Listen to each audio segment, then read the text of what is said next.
Good morning, everybody. Happy Monday. Welcome to the Real Estate Rundown with Shannon Robnett. This morning, I have the illustrious Claire Hultin with me.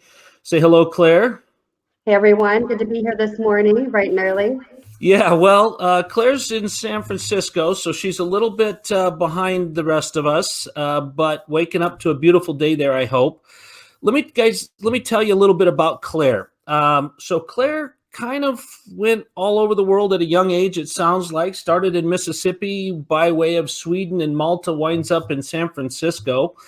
She's been in real estate now for quite some time. Her family actually goes back 60 years with a footprint in real estate. She's a third generation realtor. So Claire, we have that in common. I'm a fourth generation realtor. My son, he's 23 years old. He's a fifth generation. So my mom was my broker for a long time. I know how that goes. Do you work with your mom or anybody else in the industry? So I actually do not work with my family in the industry. My mom is, she's been an agent out in Florida. So she's lived out near Stewart and Pompano Beach, Palm Beach are kind of her areas that she focuses Okay. on. Okay. And my father and grandfather are both developers mainly, Okay. and they've since been retired for quite some time. So they both live in Sweden, and Is mainly is that was that where. possible for developers to retire? I didn't know that could actually happen. Yes, it does. Yes, it does. I mean, and they've been through it all. I mean, my grandfather started as a brick mason and worked his way up, buying everything from grocery stores to strip malls. I mean, he worked from the Wow, bottom up, that's and it's great. just been a journey for him. And he's just this little guy. I think he's like my height. He's a very tiny little dude. Well, we can't tell your height from where we're at. So since we can't do that, I'm going to go ahead and say that I'm 6'7". Okay, is that Oh good with everybody? wow. All right. No, I'm not. I'm not. But so then, Claire, you've been in the San Francisco Bay Area for how long? So I've been here a little over 4 years now. It's interesting. I feel like I still have that honeymoon feel of San Francisco moving here for the first time. It is a Hmm. very different, the real estate here, the market is so different from other areas. How so? Well, they call it the wild, wild west out here. You can have, multiple offers and close in 4 days. I mean, there's scenarios where you close, you know, you've got cash offers, overbidding, you're hitting way over the price that, people usually put a little bit under. But I mean, it goes, 4 ways over, 5 ways over. There was one property out in Oakland that had 33 offers. So Wow. you see a lot of just different things, quirkiness out in Oakland versus San Francisco. Um, Is that just because of the price point that you're dealing with? Is that the demographic that you're dealing with? I mean, I think the common conception that what people believe about the San Francisco market is nothing is cheap and only the rich are buying. well, I mean, the median price range is 1.4 million, so it's So pretty high up there. I had a probate that it was a tiny little cottage. It was a beautiful home, but it went for over $2 million, the probate sale. So wow. you see a lot of interesting things, especially in That San Francisco. Yeah, well, I know that San Francisco is a beautiful place, and I know that the real estate market there is quite different than what I experience here in Idaho or what a lot of people experience across the nation. Then you kind of hit on that a little bit. You have kind of targeted your niche, if you will, to the probate portion of that. How did you get into probate? I mean, that doesn't sound like a ton of fun, but how did you wind up in probate? So, I had gotten my license and I really didn't have too much mentorship because I had family all over the place. And I was like, how am I going to start here in the city? Just moved here. I'm really starting on the ground up. And, I just decided, what do I want to focus on? Two things I started focusing on were first time home buyers and probate and trust sales. And I started with, basically I had a situation with my grandmother where, she had passed and it was a whole situation where there was no will, there was no trust in place. And I learned later on, oh my gosh, this could have been a smooth process for the family. We didn't have to go through all this. And then I was able to really personally touch the clients that were in probate because they're going through a difficult time. Several beneficiaries, are dealing with this. Someone's the administrator. And it's also an area that a lot of realtors don't like to touch because it is complicated. You Yes. have to be within like 90% of the purchase price. If it's court confirmed, there's different procedures. Sometimes you may need to sell the property in 6 months versus 2 years. And you really have to be a tag teaming with the attorney. So it's a really interesting process. And I started in a very hard niche in the beginning, but now it's a very interesting place to be with Well, helping people. yeah, and my mom actually Margaret was involved in a probate sale for a very good friend of hers, and she got involved with the real estate portion of it, and there is a lot of rules. There is a lot that you have to conform to. There's a lot that you need to understand, but I think the thing that she enjoyed about it was she was able to be compassionate with a family in a time where they needed it. They needed somebody in her case, they needed somebody to make them feel like they really were on her side. They really did understand her situation. Is that something you encounter much? Oh, absolutely. I mean, with all of these different clients I've worked with and people I've reached out to, it's usually from a very empathic approach. I think it's frustrating for them when they might hear from attorneys from all over the place that could be very salesy. They could be very pushy with some of these people, and I think you have to have a more empathic touch, and it's really about building the relationship. Another thing that I did was write a book on probate and trust home sales, and usually I send that to my clients and I say, "Hey, please take a look at this, read through this, so that you kind of understand the process. And I'm here for you, even if you don't use me as a realtor. I'm here for you as an advisor if you have questions until you make that call with who you decide to trust."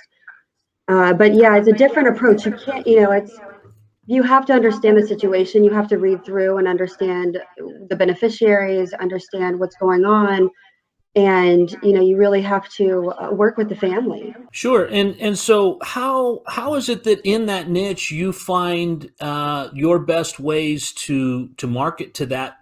I mean, it's not really a demographic; it's a stage in life, right? I mean, how do you find your clients? So I started from the very bottom, and in a sense that I went right into the courthouse, and I would go and connect with the attorneys there. I'd reach out Okay. to the bondsmen and all the different people that are involved in the day in and day out of probate and trust sales.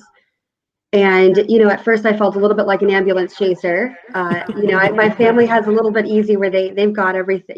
They've got their book of business, but I had to start Right. fresh. So Right. I went in really one of the only women in there. It's a lot of men, a little intimidating, but started building the relationships with them, and I started planning specialized events for these attorneys. And then I had my book launch, and then I also contact the petitioners. So there's public court knowledge of petitioners that file every week. I call them and reach out to them and send them my book and say, I'm here to be of service if you need anything. And that's So how I started the just business. to clarify, the petitioner is that is one of the heirs that is asking the court to help them decide what should happen with the assets of the estate. Precisely. Okay. Okay. Just so that I'm pretty pretty easily confused. I just wanted to make sure I was tracking with you. So you've got that. You're reaching out to them in this time and saying, "Hey, here's a book based on my experiences." Let's talk a little bit about your book. I know you've written 4 of them, and you've got a 5th one coming. We'll get to those. We'll talk individually about those a little bit later. But since you brought it up, what is your book that you're sending out to your client? This book, I was about 2 years into real estate, and I was learning. I was just jumping in and learning, and I experienced several sales. We learned everything from project management to repairing a roof, trying to get obtain the top dollar. It was a lot of experiences that I went through, and I basically decided to team up and connect with quite an abundance of amount of probate and estate planning attorneys. I wanted to do something for them as well. I wanted to find a way to build business to them and bridge a gap for them as a way to get business. So I interviewed, quite a handful of attorneys, and then I put a lot of their information in the back of the book, while also going through my own experiences and interviewing other senior agents that have been doing this for a very long time. And one of the many reasons to write this book was that I wanted to understand, I wanted to become an expert in the subject. I wanted to understand it in and out, blindfolded. I just really wanted to get the nails in to understand the entire procedure and also show the client as kind of like a resume how I would handle this property, how I would handle the valuables, and organizing and shipping, how I would handle the process of selling the home. And so I kind of try to have that in the hand of a petitioner, executor, administrator, so that they can understand it, and also they are not frightened with the process, or they don't know, they're afraid of the unknown. But if they have the information there, they're more likely reassured to feel comfortable with someone who's a probate specialist versus a realtor that might have come across this once or twice. Right. And so what's the name of the book? So it's 100 Questions Understanding Probate and Trust Home Sales. Very direct, very to the point. I like it. So in that 100 questions, you basically, I know that if and when really something happens with my parents, we all kind of have gotten to that point. My parents are in their 70s, and so we kind of understand what that's going to do. I can understand how, if this was a surprise or it wasn't planned for or something like that, all of these questions would be coming at you from left field, and you would be trying to deal with it. So going through 100 questions, give me one that you have in the book that nobody would really think of. Well, I think the number one being, I would definitely suggest putting your property into a trust, because Sure. a lot of people just do the will, and Mm-hmm. they don't attach their real property to a trust or anything of that nature. And then their property is probated. And if you think about it, that's 3% of the purchase price. So if you're in San Francisco with a 1.5 million or $2 million property, 3% is going to courts, probate estate attorneys, Yeah. versus spending $1,500 or $800 on a will that protects your entire family from Right. having to go through the court and the procedures and the ties to the money that comes out of the estate. Sure. And it simplifies the process, right? Probate is a lengthy process, or It can be. It yeah. can. Yeah.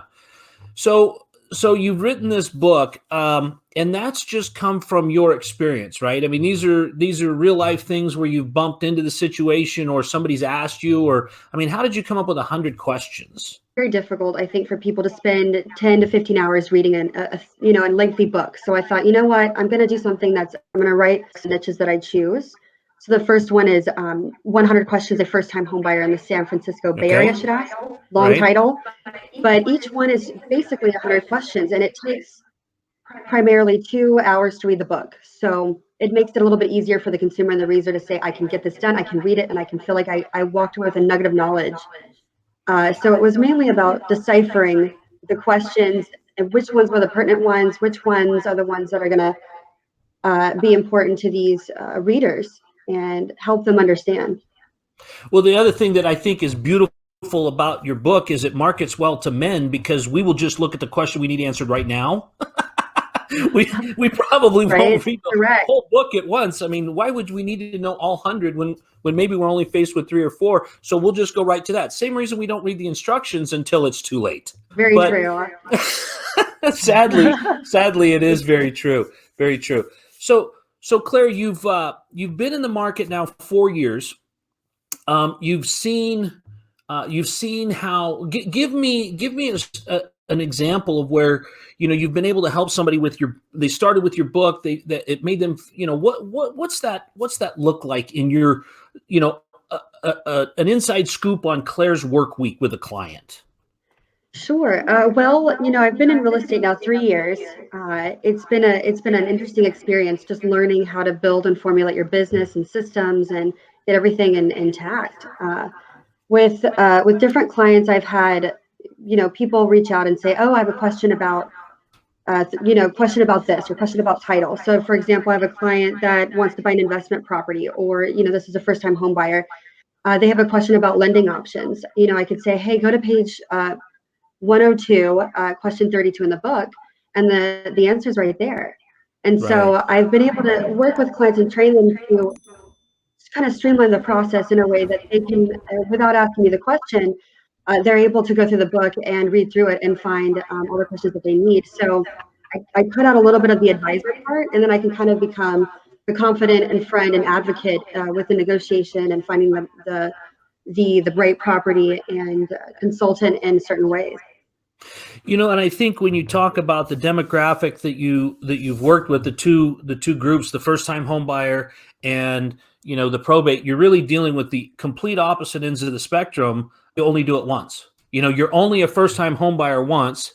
And Hmm. when you get to probate, it's an end-of-life process for someone, and it's the last transaction that they will have post-mortem. But it is the two spectrums that show where you have to have kid gloves on both sides, because the first-time home buyer, they have huge concerns. They're learning the process. They're new to it.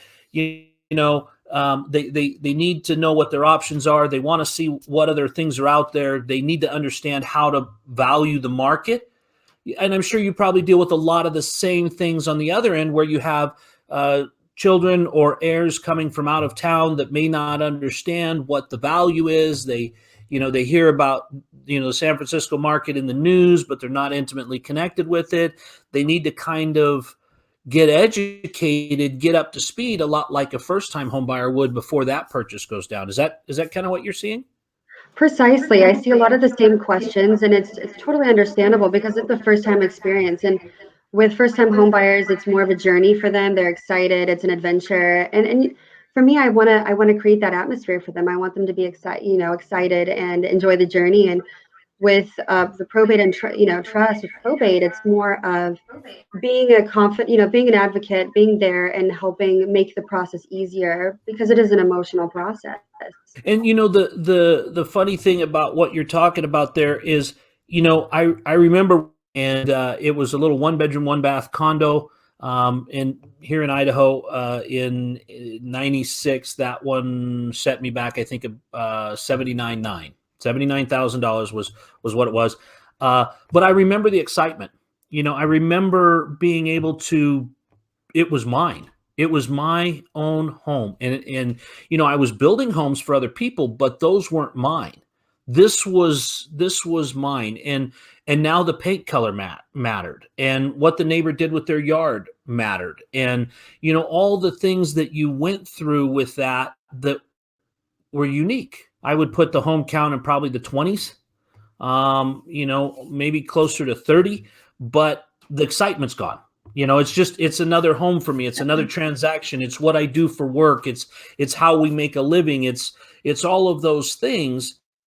But I still remember my first home, and I'm looking at that, and I can really see where that book would be so helpful with the new home buyer, because it would answer so many questions for people before they even thought to ask them, and would give them probably a real feeling of comfort that you had thought of things that they hadn't thought of.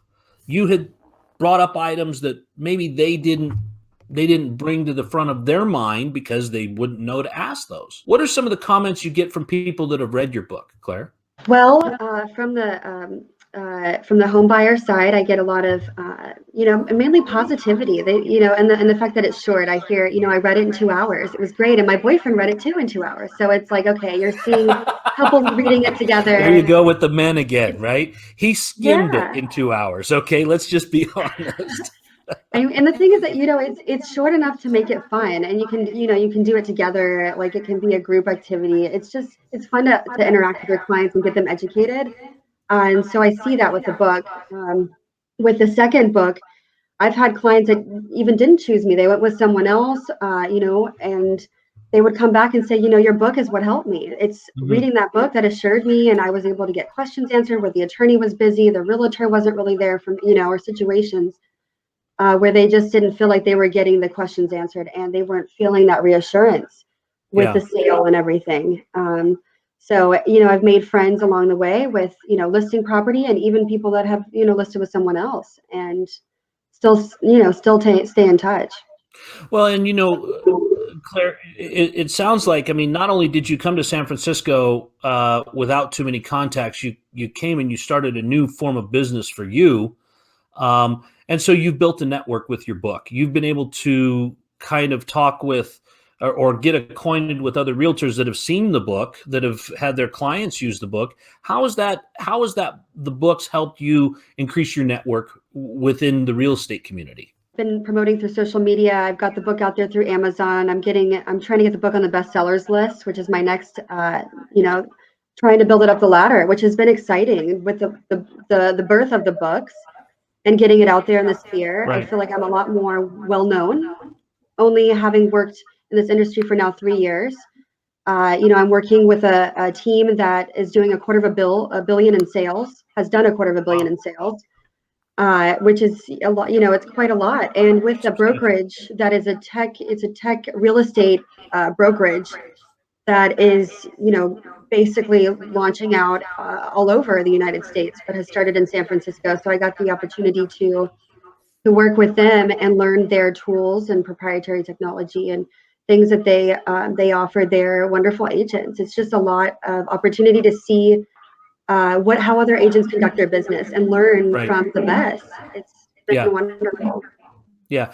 And I know in my real estate journey, I had obviously my mother was my mentor in a lot of ways, but I did a lot more development. So I was working with my dad on the development side, other developers, but I was always able to come back and be mentored. And I know that there's so much in our industry in real estate that isn't passed on with books. It's not written down. It's not common knowledge. You have to have the secret handshake. You've got to be part of the club. You've got to have put in your time before you get the answers. But it sounds like with your books, you're trying to circumvent all that and kind of put the answers to the questions out there before someone has to ask them, almost as a public service to them in the time that they would need it most, so that then what they're doing beyond that is the best practice for how to do that portion of the business. So let's talk about it. You've got 4 books out currently, and you're putting out a 5th. So your first book was 100 questions, first time homebuyers. Well, my first book ever written, I wrote when I was 18, 19. It was called The Doctrine of Lucid Dreaming, and it was based on neuroscience, actually. Second book I wrote with my mother. Wow. Okay. So say that title a little bit more slowly. Sure. It's called The Doctrine of Lucid Dreaming. Okay. And it's a book about neuroscience and dreams. Precisely. Okay. And you wrote that at 18. Started working on it at around 17 years old, the book. Wow. Okay, so I'm not going to call you an overachiever because there's been a lot of people that have probably already said that. That is amazing, Claire. So you go from that book. What was your second book? So the second book is called, I had my mother come to me and she said, look, you really need to write a book on dating, love, and sex sells. That's basically the term that she used. And I said, okay. So she said, okay, let's write about online dating. And we teamed up and we interviewed 5,000 people on their online dating experiences. We interviewed people from actresses to CEOs to even a priest that left the priesthood and tried online dating. So the book is called Love, Sex, and Deception: The Chronicles of Online Dating. And I wrote this book when I was 19. So I was still trying to learn about the industry, and it was exciting to get on radio shows and to do, we started running different events and things that were tied in with the book. And so it was kind of my I think, to traveling and creating my own LLCs, companies, and things like that. How did you get 5,000 people to open up about love life? So we started with a website, and we asked people to, basically write out their stories. Come contact us if you have a really great, juicy story to tell. We're happy to hear it. We're a mother and daughter who have dated online, compared notes, have experienced the scene, and it would be interesting to see what other perspectives are out there. And it was, lo and behold, I mean, it really was a success. We had a lot of people from all over Atlanta, Georgia, Chicago, Los Angeles, from everywhere, even Spain, that reached out to us, and we did phone interviews. And I basically at 19 would annotate all these stories and put the story from the perspective of, this New York banker or this LA actress, and the way that they talk or communicate.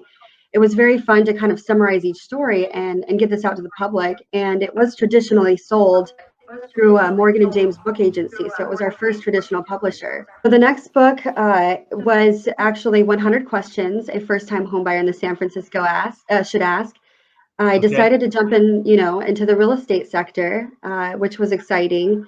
And I started that book, moved over to the probate section, 100 Questions, Understanding Probate and Trust Home Sales. And the third book is going to be How to Purchase Your First Investment Property, 100 Questions as well. So it'll be part of the series. And I'm pretty excited about that. Yeah. So I can see that now you're starting to develop a thread where you're tending to focus on real estate. Are there any plans for dating 2.0 or more dreams with Claire, or are you going to stick with the kind of the industry that you're in? I think definitely stick with the industry I'm in. I think I'm at a good age. I mean, I'm only 30 years old, and I jumped in at 20, my late 20s, and it took a while. My family has been urging me to get into real estate at a young age, and it took a while. I entered into a different realm for a while, which was marketing, PR, running my own event company. I did have a restaurant prior, so I've done quite a few different things in my early 20s. Yeah. And I'm ready to settle down from all of those projects and really, really hustle and bustle, focus on real estate and building my own, business practices and really becoming an expert in the industry over time. It's funny. The one theme that I can see, because I built a restaurant and wound up running it for a while.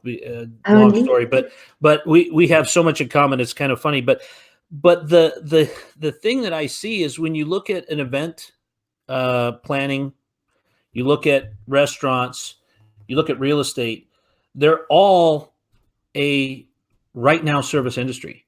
I mean, your client is calling you right now on Saturday at 7 p.m. or at Sunday at 6 a.m. or, kind of like the event planning. You plan and you plan for the closing, and then all of a sudden there's always these last minute things that kind of get mixed up and mashed up, and then all of a sudden everything's on fire and the tent blew over and the party of 7 turned into a party of 11 on Valentine's Day, and it's just all these things that happen that I can see that thread with restaurants and events and real estate. Do you see that in the way you look at your career life? Oh, absolutely. I think to be in real estate, you have to be a bit of an entrepreneur. You have to be creative, and you have to go with the flow. It's not, there's a lot of changes within real estate. It's kind of, you really have to improvise in some ways. Now you're doing your investment book. What is where are you getting your interviewees for that? How are you finding that?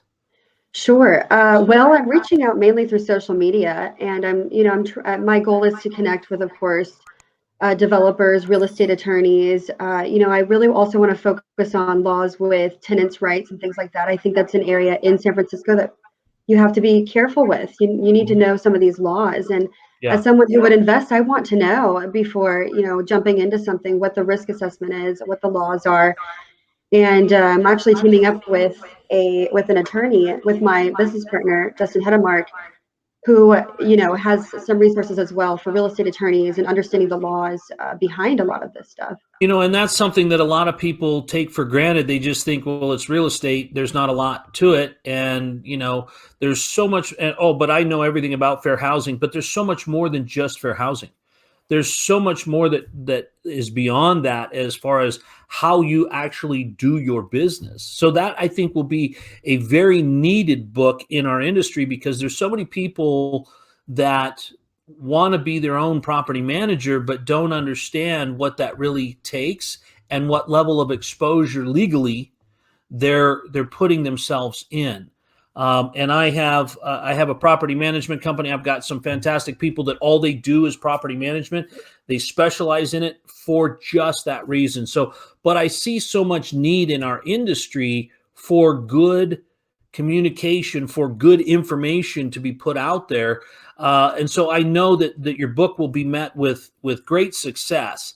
So, Claire, so your main focus for marketing of your business, of your things is through becoming an expert. From what this is what I hear you saying, becoming an expert with your books, becoming a trusted source, and then from there using social media to promote, to get your name out there. Sure. So previously I had a event planning, company PR beforehand over in Sweden. And so I'm kind of utilizing those skills now. So we're doing a lot of different events and webinars. We do estate planning events and webinars. We do first-time homebuyer events and socials. So we're creating kind of a community.